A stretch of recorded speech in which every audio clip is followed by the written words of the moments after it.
everyone. Welcome to another episode of the Doing Yorton podcast with your host, Hannah. And the podcast today is Survivor Series edition. So, we just got back from watching Survivor Series. And so... let's talk about it. What match you want to start off with? I'll start with the women's match. Alright. Let's see. Women's match. It was Team Raw versus Team SmackDown. Captained by Nikki Bella, who did not show up. The Team SmackDown team was, like I said, Nikki Bella, Alexa Bliss, Carmella, Becky Lynch, and Naomi. Naomi, but going back to what I said earlier, Nikki did not show up. Apparently she was hitting back of the head or something prior to the match, and Natalya had to step in, which I think it's a good move on the WWE's part. They're in Canada. How weren't they going to use Natalya? You know what? She's part of the Hart Dynasty. Only made sense that Natty was in it. Okay, let's start off with the match. Team Raw consists of Charlotte, Nia Jax, Bayley, Sasha Banks, and Alicia Fox. The wild card, so to say. So what'd you think? Well, I thought it was a good match. I really did. The women, they're the superstars. They're so good now. There's so much talent on the roster. The women on Raw and SmackDown put on a really good show, and yeah. Yeah, I like how they're slowly but surely giving Alexa Bliss a push. I like that. I could see her and Becky Lynch feuding for a while, and they should keep it that way. And I also like the other storylines, because you still had Carmella, which they were questioning if she was the one that beat up Nikki. But I think it's going to be, my guess is going to be Natty. She wanted on the card, so she took her out. It's kind of Tanya Harding her. And I think it's a good move. You know what? Natty could work. Natty's a really good worker. And have her play like that role. Let her be a big heel. Give her a title run. I don't see why not, you know? Let her become a heel and give her a title run. Right? Oh, yeah. Or what do you think? I agree with you how you said how they should give her a title run, because she's a good worker, she's a good wrestler, a good superstar, and I hope they do give her a title run soon. Yeah. Also, they really I like the way they did what they did with Nia Jax. She's a big woman, and they played her to that role, like overpowering everyone.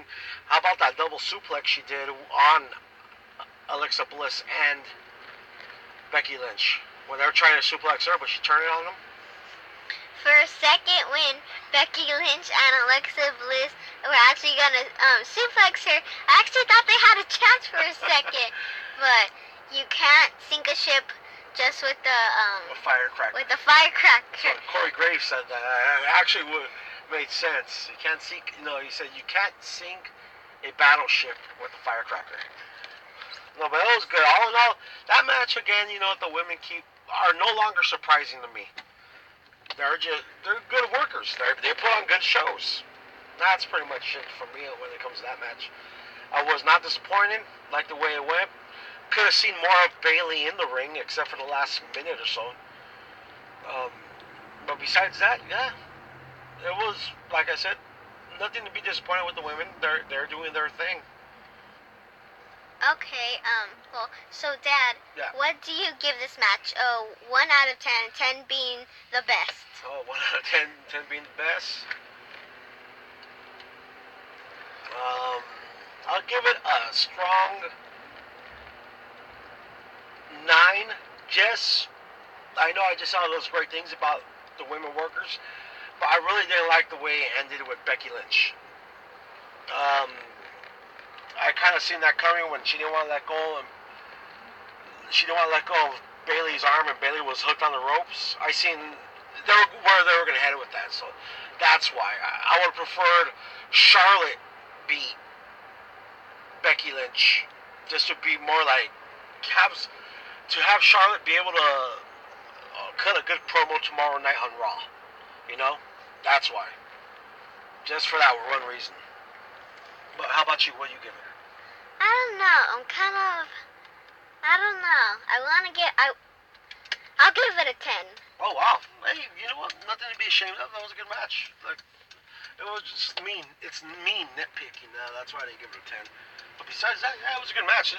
Those superstars, those women, they could go.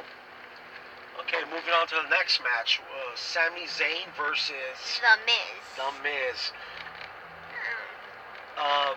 I really didn't catch all of this match, but I got one thing to say about The Miz. It's not even about the match. I'm not a fan of The Miz at all. Well, I came to realize the reason I'm not a fan of his is because he's such a douchebag. He's a heel, and he does that really well. He really gets over that way. He is like an old school heel wrestler. Not one of those cool heel guys that everyone still cheers for. No, this guy's he's a jerk. And he does it well. That's an old school heel. And he could put on some good shows. I don't know why the WWE is not having him fight for the title. Drop the IC title already. Have him move to the next stage. Have him feud with someone. Have him feud right now with Bray Wyatt for the IC belt. Because The Miz could do it. But besides that, from the last 2 minutes I seen of that match, it looked good. But you see more of the match. You tell me. Well, I thought it was a good match. Just like how you said, The Miz, he's a good heel. He's like a jerk to everyone. Yeah. And just how he uses Maurice to get those matches, to get all those wins versus like Sami Zayn, Dolph Ziggler, how he won the IC championship again from Dolph Ziggler. Both of them, they're good superstars. They could work. I wouldn't mind seeing Sami Zayn in SmackDown. If there's a way they could bring Sami Zayn over, I'll be okay with that. But like I said, since I didn't see much of that match, I really can't grade it. So what do you give that match? I don't know. You see more of it than I did. I don't know what to give that match. I really don't. I'll give it, let's see here. Oh, you just want to call it a wash and we're going to have to rewatch that match? Yeah, rewatch. Okay. But yeah, that has a potential of being a good match. Moving on to after that was a tag team elimination matches. Which I thought, in my point of view, the WWE came out strong with unexpected losses here. Just in general throughout the night. Now, I'm not just talking about this tag team match. Where the first off, Breezango lost. Where I see the WWE is just not giving them anything. They're just burying them. Their gimmick, I think it's over. I think they got to repackage Fandango. Drop this whole nonsense. He's a good athlete. He's a good wrestler. Drop just drop the whole gimmick. Start all over with him. Go back to the gimmick he kind of had in NXT when he was like a dorky tough guy, like a dumb tough guy. No, he was. I think what was his name? John. I can't remember his name, but do that. Tyler Breeze, keep him as Tyler Breeze, and just have him battle for the IC title. But first off, they were eliminated really quick. Then one of the main shockers of the night. Well, one of the first shockers of the night won't be the last throughout this podcast. Was the New Day getting eliminated.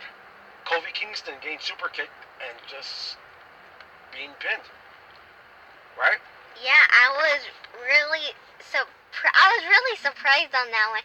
They're the tag team champions. I didn't think they were gonna get eliminated that so early on the match.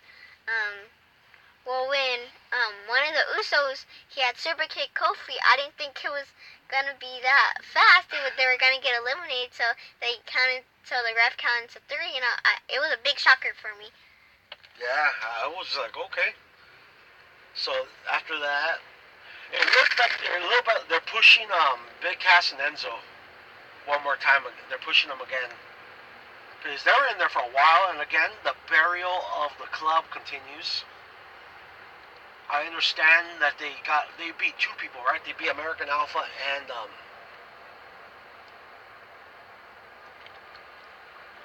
did it beat Rhino and Heath Slater? I don't remember. Who did they beat? They beat someone, but anyway, yeah. Then that was it. They just lost. Who else? Who else stood out in that match for you?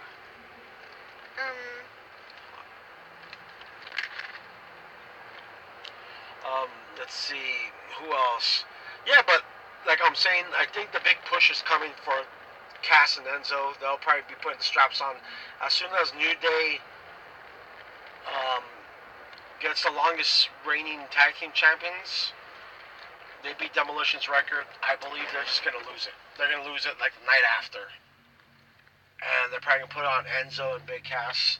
Or a bigger shocker if Dash and Dawson from NXT make the big move up to the main roster, because they tore the house down last night against their match against DIY. What was it? Johnny Gargano and Tommaso Ciampa. Yeah, that match was awesome, which they lost to them. But I think I see Dash and Dawson. They're coming quick, and they're going to be a force on the Raw tag team scene, because I can only see them going to Raw. I don't see them making a splash on SmackDown. I think they got to go to Raw for them. But going back to Survivor, yeah. Let's see. The Usos ended up winning, right? The Usos and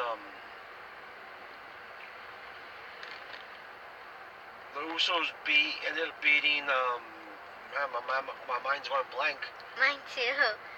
Cesaro and. Oh yes, Cesaro and Sheamus. Sheamus, but I think 2 teams won though. No, Cesaro and Sheamus won. Yeah, they beat. Okay, wow, I'm all off. For some reason, I thought the Usos won. That's right. Cesaro and Sheamus won. Those 2, little by little, they're getting some steam in there. You know what? I could be wrong. They may be getting the titles next because they're getting over with the crowd. I know what they're doing with Sheamus. They're getting the back and forth heat, but it's really not big heat Sheamus has. It's just because we like Cesaro, so we're gonna hate you type heat. Funny heat, actually, what he's getting. Like, ha ha ha, we're gonna boo Sheamus because it's funny. But no, they're over. They're over. Cesaro's always over. Sheamus is over when he's a face, and not over when he's a heel. But it's not hard for him to get over. He's just, all he has to do is shake Cesaro's hand, and they're all in. They're over. You know, they'll both be over. That's all it takes. But good win on them. They got the everything in that. That tag team has it all. They got the power. They got the speed. Everything. So I wouldn't mind seeing them dethroning the New Day. Let's see who else fought. After that match, to me was a throwaway match. It was the lightweights. I'm just not a fan. I'm not connecting with those characters on The cruiserweight. the cruiserweights. I'm sorry, I keep calling them lightweights, but going back to the cruiserweights, I just can't connect with them. You know, I think the WWE is screwing up with those guys. They shouldn't separate them. You know, they should have them. Just mix them up. I've said this before. I know I've said this before. Mix them up with the other rosters. Because if you don't watch a cruiserweight and now this live at 205 or wherever it's called, you're not gonna know any of them. The only one I knew was the Brian Kendrick, Sin Cara, Kalisto, and T.J. Perkins. I can't name any of the other guys. If I can't, I know you can. Oh no. Yeah, it's just one of those things. They should not separate them like that. They should just mix them up in the same way the WCW used to do it. Just have them always. Everyone fought everyone, but the cruiserweights only fought for the title. That's what I think they should do. Okay, moving on to the next match. Well, I'm sorry, we didn't get a grade. We didn't grade the tag team. Okay, so just like you how grade it first. Scale of 1 to 10, what do you give it? I don't know. You do it first, and I'll see if I'll connect here. You're gonna piggy bank on my answer. I'm giving that a 8, just because there was a moment there that it just became chaos, and there's people everywhere. Maybe the camera guys couldn't catch up to where the action was going, but there was like too much. But besides that, it was a strong 8, maybe 8.5. Yeah, I would say 8.5. Nothing. Yeah, 8.5. I know it wasn't a perfect match, but 8.5. I can't tell you what was wrong with it right now. My dislike for the burial of the club. That's why I don't like that. I'm a club guy. I need those guys to get over. What do you give it? The cruiserweight match? No, the tag team. Oh, the tag team match. Let's see. I'll give it a 9. Okay. Okay, good. The cruiserweight, I paid no attention to it. I'm sorry. I know we do a wrestling podcast, but I paid no attention to it. I know at the very end, Baron Corbin came in and beat them both up, disqualifying Kalisto. So Brian Kendrick won. They're keeping the title, I guess, on the Raw side for the time being. But yeah, besides that, yeah, I'm not even gonna grade it. I can't grade it. If you want to grade it, go ahead, but I wasn't that into it. And I don't know. I don't know if I do grade. I don't know what I should grade. Whatever you want to grade it, man. This is your opinion. Everyone has an opinion on the Doing the Orton podcast. Let's see. I'll give it a 7. A strong 7. Okay. That's 7 more than I gave it. Okay, let's see. After that was the men's Survivor Series match, which pitted Team SmackDown versus Team Raw. Captain on one side by champion AJ Styles, teamed with Dean Ambrose. The Wyatt family, Bray and Randy Orton. And who was the 5th guy? I don't remember. I just remember James Ellsworth. Ellsworth was the mascot. And who was it? Oh, Shane. Shane McMahon. Against Team Raw, co-captained by Kevin Owens and Chris Jericho. You had 2 members of the Shield, Seth Rollins, Roman Reigns, with Braun Strowman. I love what they did with Braun Strowman. Made him look strong. I like it. Keep it going. Have him eventually start fighting for a title. because I like what they're doing with him. Just a strong overall fighter. Let's see. Overall fighter. Okay. Braun. I like the back and forth of dislike between AJ Styles and Dean Dean Ambrose. Ambrose. What'd you think? Well, I thought it was it was a really good match. But one thing that surprised me was the first person who got eliminated was Dean Ambrose. Yeah, that goes back to another shocker. Like, wow, Dean got eliminated. I would have thought Shane got eliminated first, but it was Dean. Yeah, that was the big thing of tonight's Survivor Series, being shocked. Yeah, it's really shocking pay-per-view. Well, yeah. Dean Ambrose getting eliminated, like, really shocked me. I didn't see it coming ever. Well, the person you thought who would get eliminated first, Shane, well, he stayed till the end. To the end. And I don't know if it was a work or a shoot, but I really think Shane got hurt. I think he ended up getting whiplash on that spear. I think it hit him hard, and he ended up with the whiplash. Because there was a moment there that the way he tried to kick out, but it was all bad. But good thing he's all right. It looks like he was all right, because he walked off in his own power, not complete his own power.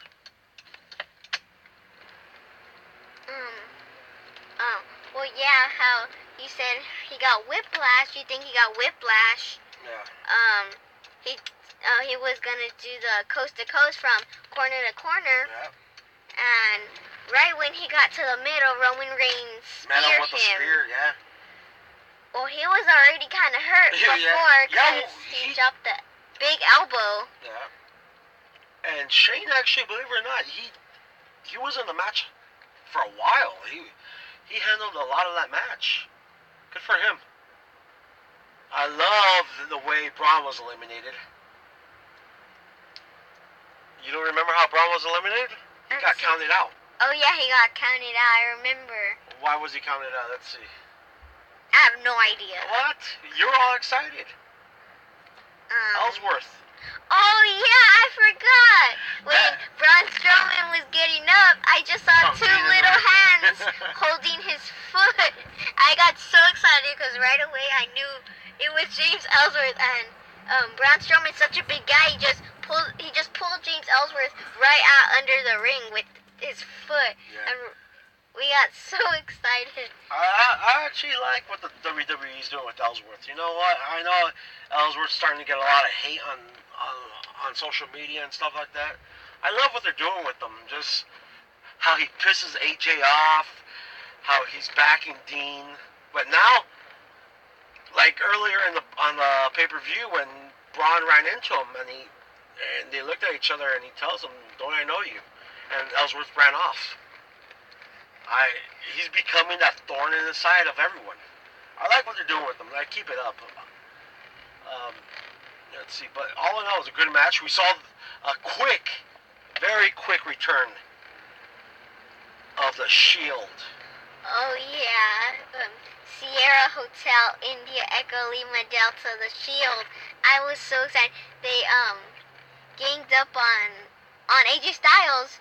And they gave him the power bomb, the triple power bomb, on the table. I got so excited. I was a big fan of the Shield. I think everyone got excited for the Shield. That quick reunion. I really thought if they were ever going to do Club versus the Shield, it was right then and there. And they didn't have to do much. After Ambrose came out and he was going back to the back, they could have easily just came out and beat him up real fast. Just left it at that. But again, no Club. And I'm starting to think AJ's done with the Club now because on his gear, he had nothing that said the Club. He usually has his vest or on his pants. Not this time. But all in all, I'm not going to hate on it. It was a good match. Really good match.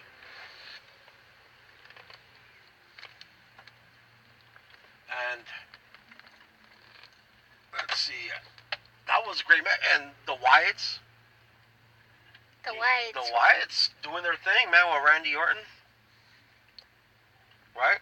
Yeah, and with the return of Luke Harper.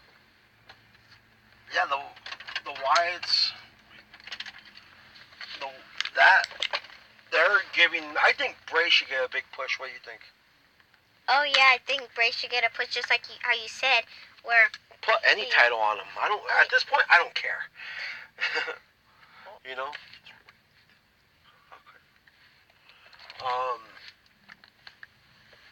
Okay. Also, let's see. I'm losing my train of thought right now. Well, what do you give that match here? Wait. Let's keep talking about the Wyatts. What do you think? What are you thinking about Randy with the Wyatts? I'm liking it. You know what?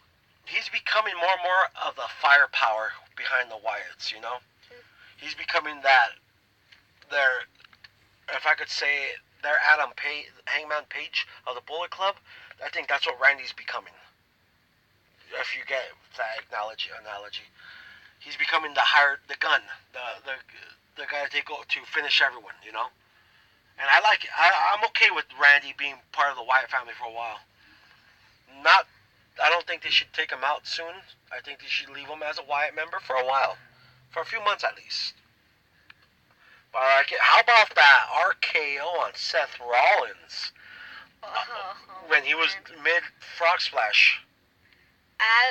I got so excited that RKO on WrestleMania... That quickly became the second best RKO. Yeah, that big RKO of WrestleMania 31, right? Yeah, when he hit Seth with the third. No, this one was a lot better. Oh, yeah. I think with that alone, I give that match a 10. Oh, I give it a easy 10, real quick. Yeah, so we agree. I think that match had it all. And that RKO out of nowhere on Seth Rollins by Randy Orton cemented the 10. A great match. Okay, moving forward to the main event, what everyone has been waiting for: Brock Lesnar versus Bill Goldberg. Apparently 12 years in the making. I did not see the first time these guys met, so I know you didn't see the first time these two met. No. But from what I hear, even talking about if you hear them both talk about the first time they met, they both say that match sucked the first time. And apparently, they didn't get no wiser because this match sucked even more. Yeah, 12 years in the making the match was only 39 seconds. Yeah. It wasn't even 40 seconds. And I don't get it. Like the storyline, that's it. The storyline's over. You can't continue from that. Because now Goldberg has beat him twice. I don't know what happened. The only way I could speculate is Brock is done with the WWE. He probably did not want a job to Bill Goldberg, or either one, they couldn't agree with an ending. You know what? And Brock probably got fed up with it and said, "You know what? Screw it. I'll take the loss, and I'm over it. I'm done with the WWE." Yeah, because it doesn't look good on paper. Any way you write this out, Brock looks terrible. Bill Goldberg is the man, unless they're setting up a Bill Goldberg Undertaker match, which I don't even see that happening because the Undertaker's on Raw, on SmackDown, and I got a feeling he's gonna come out on Tuesday to call out Ambrose or something, because he was very pro SmackDown. What do you think about that main event?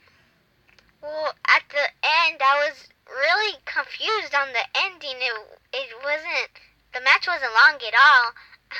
I was really confused how he just pinned Brock like that, clean, everything.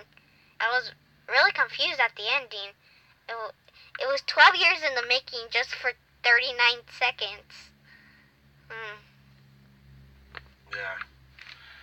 Yeah, I give that a 2. I give that a negative number and 2 thumbs down because it was terrible script writing. I don't know what the hell happened.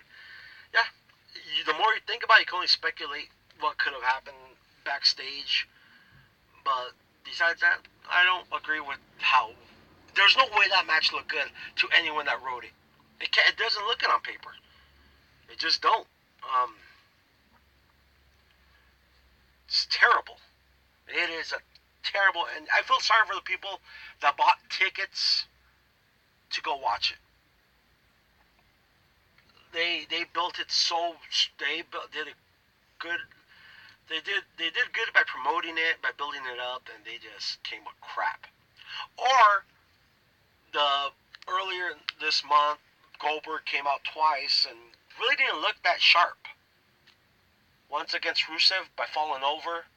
The second time by trying to jackhammer Paul Heyman. He just didn't look too sharp on it. So maybe they just said, screw it, you're gonna take the quick win. Brock, you're gonna take the quick loss, and it's over. We'll move on from there. But yeah, I do feel sorry for the people that paid for that because there was no storyline. Like no one came out. Was Paul Heyman even there? Yes, he was. Okay, see, exactly. Like, okay, now what? Now people are going to check it out tomorrow on Raw, I guess. Well, yeah, I'm just upset. I think I'm one of those people that are upset at it. It's one of those things that every so often a pay-per-view or a match gets on your nerves, and you got to vent. That's what's happening right now. But besides that, what do you give what's your overall grade for the Survivor Series? Let's see, for the whole Survivor Series, for all the matches that were before the Goldberg and Brock Lesnar match, No, I'll give it a 10, but the Goldberg and Brock Lesnar match, I don't know about that match. Yeah. I'll give it. I'm with you. It was a good card. I would give it a 9.5, but because that main event sucked so hard, I'm gonna drop it down to a 7. Yeesh. A 7. Yeesh. It should be 9.5, but that pay-per-view, that main event just pissed me off. If they were to get rid of that, easy 9.5 out of 10. Easy, a strong B plus if we're by grading by letters, but nope. That main event screwed it all up. No, everything counting the Goldberg and Brock Lesnar match, I'll give it an 8. All right, cool. Yeah, I'll give it an 8. Yeah. Well, anyway, that's going to conclude our podcast for tonight because, as you probably hear the echo, we are driving. I'm on my way to drop off the host of this show. So our night's over, and if you have any questions, feel free to hit us up on our Twitter page at Doing the Orton. It's Doing _the_ Orton on Twitter. Also on Instagram, at Instagram is Doing the Orton. Same thing, Doing _the_ Orton. Thanks for listening. You guys have a great night. Okay, bye everyone. Thanks for listening to our podcast.